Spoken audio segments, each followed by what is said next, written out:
Dedalane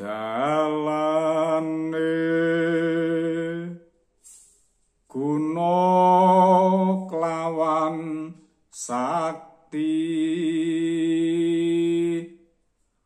kudu andhap asor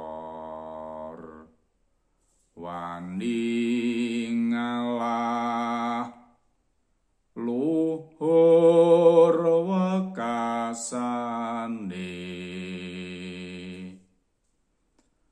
tumung kula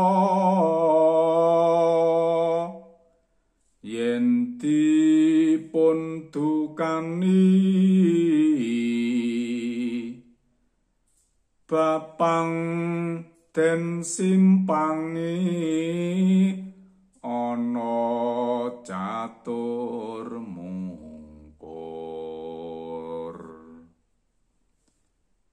Selamat berjumpa kembali para pemirsa dengan saya di channel Romo Miswanto Official tapi Romi Official.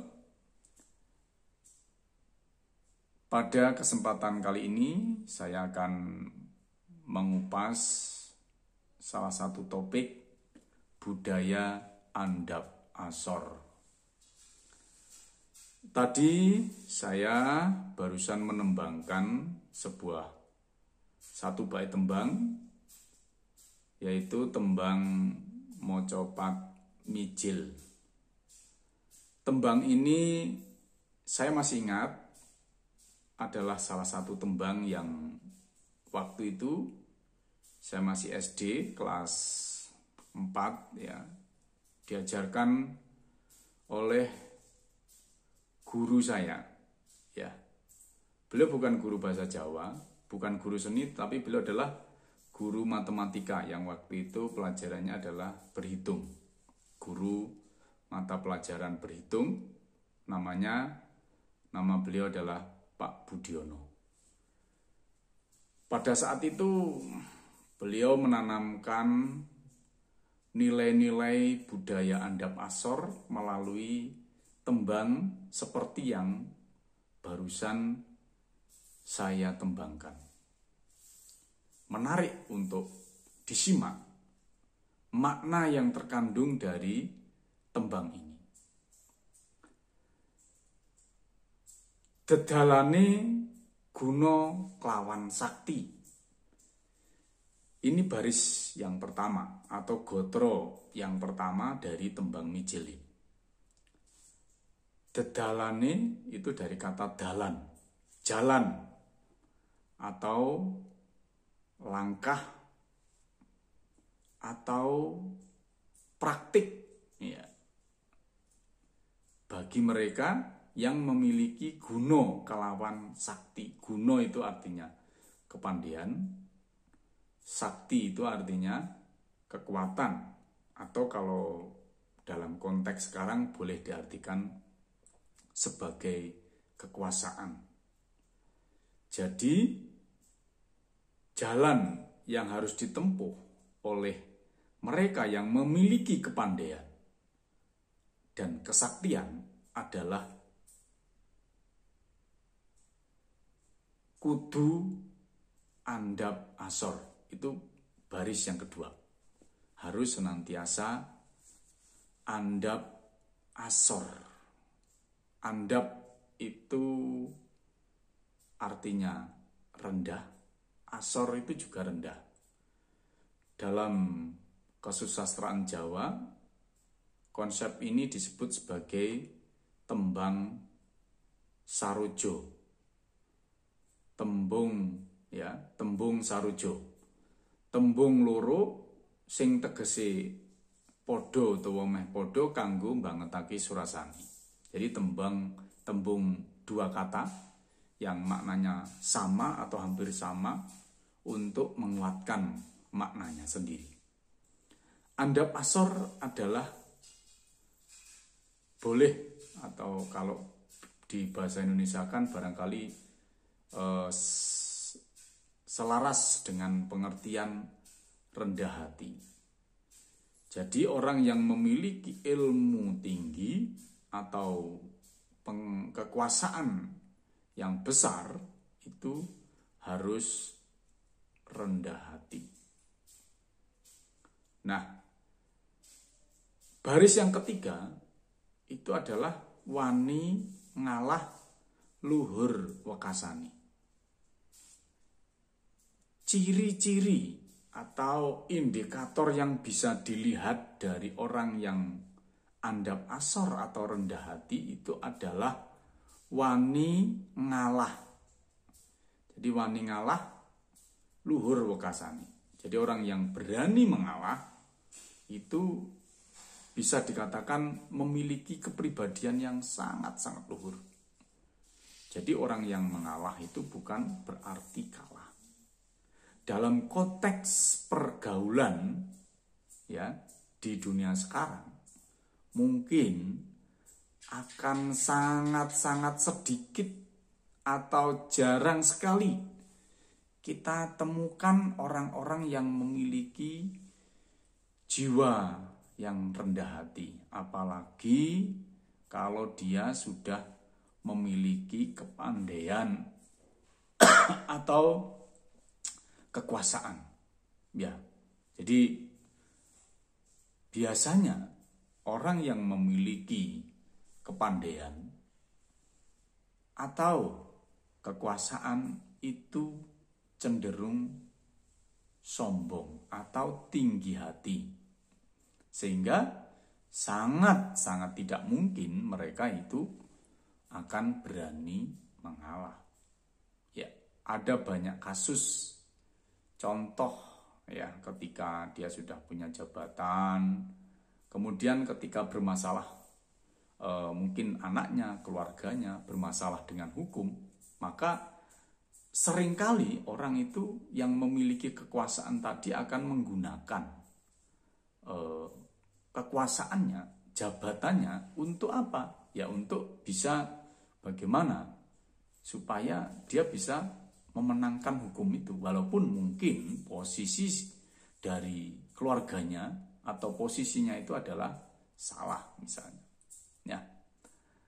Relasi kuasa di dalam hukum di Indonesia itu masih sangat-sangat kental sekali. Ya, makanya susah di masa sekarang itu orang menemukan orang yang benar-benar andap asor, wani ngalah. Ya. Jadi kalau dia berani ngalah, kalau ada orang yang pembesar atau orang yang punya jabatan tinggi, orang pandai, dia berani mengalah, maka itu adalah luar biasa namanya, luhur wekasani. Tumungkula yen dipun dukani. Jika engkau dimarahi, didukoni, ya dukani, dimarahi, maka sebaiknya engkau menunduk. Ya, menunduklah jika engkau tertimpa amarah, ya dimarahi. Ya, kalau orang yang memiliki akal sehat, barangkali ketika dia mendapatkan amarah dari orang lain, mungkin dia hanya akan tertawa. Kenapa? Karena diladeni pun orang-orang yang marah, orang-orang yang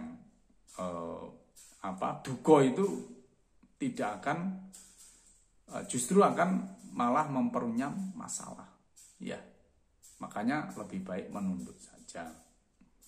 Tumungkula yen dipun dukani, bapang den simpangi. Nah, berikutnya ketika ada orang yang bapang itu orang yang marah besar, ya, itu den simpangi, ya,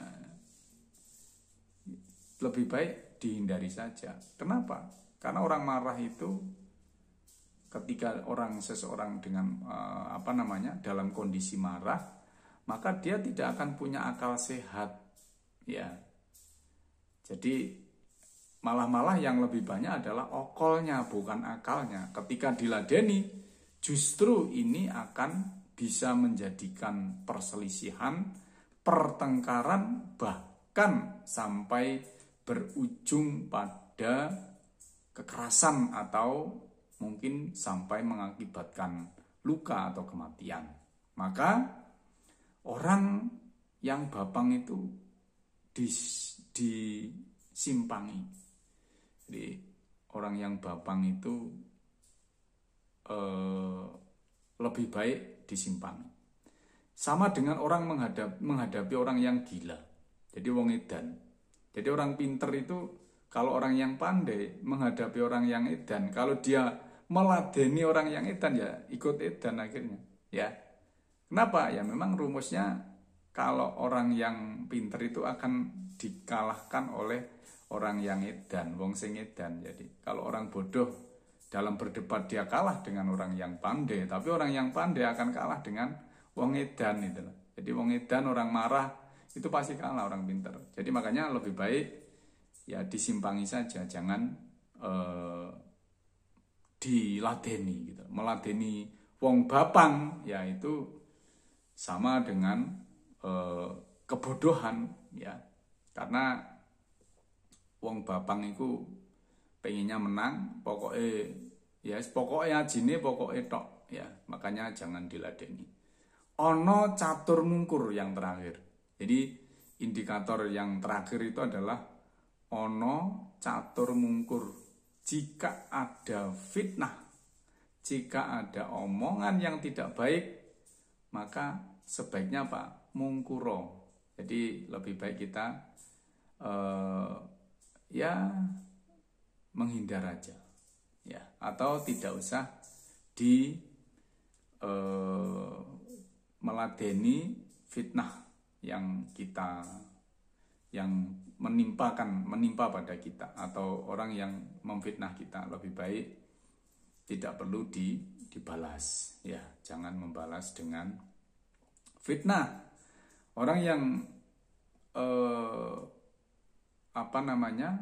memiliki kebijaksanaan biasanya ketika dia tertimpa fitnah itu akan lebih baik dengan cara apa? Ya dengan cara membuktikan dengan laku perbuatannya, ya. Apakah dia seorang pencuri, apakah dia seorang penjahat, apakah dia seorang memiliki sifat yang buruk, ya tunjukkan dengan perilaku, ya. Orang lain nanti akan menilai apakah memang benar tuduhan yang diberikan kepada kita itu seperti fitnah yang menimpa pada kita. Maka tunjukkan dengan perilaku, dan orang lain pasti akan bisa menilai apakah kita itu benar atau tidak. Jadi jangan menuruti hawa nafsu karena tertimpa fitnah kemudian marah dan ngamuk misalnya, ya. Ini justru kurang bagus untuk diri kita. Para pemirsa Romo Miswanto Official yang berbahagia, jadi itulah budaya andap asor, ya, yang seharusnya diwarisi oleh mereka yang boleh dikatakan sebagai orang-orang yang jawani. Jadi wong-wong sing jawani, orang-orang yang merasa diri sebagai orang Jawa, maka seharusnya itu memiliki budaya yang namanya andap asor. Semoga apa yang saya sampaikan ya tentang topik andap asor ini bermanfaat untuk kita semuanya, dan kita tetap menjadi orang-orang yang rendah hati, ya, berani mengalah, menyingkir jika ada orang yang marah, dan tidak perlu meladeni apa yang difitnahkan kepada kita. Semoga ini bermanfaat untuk kita semua. Mohon maaf atas segala kekurangan. Rahayu Sagung Dumadi.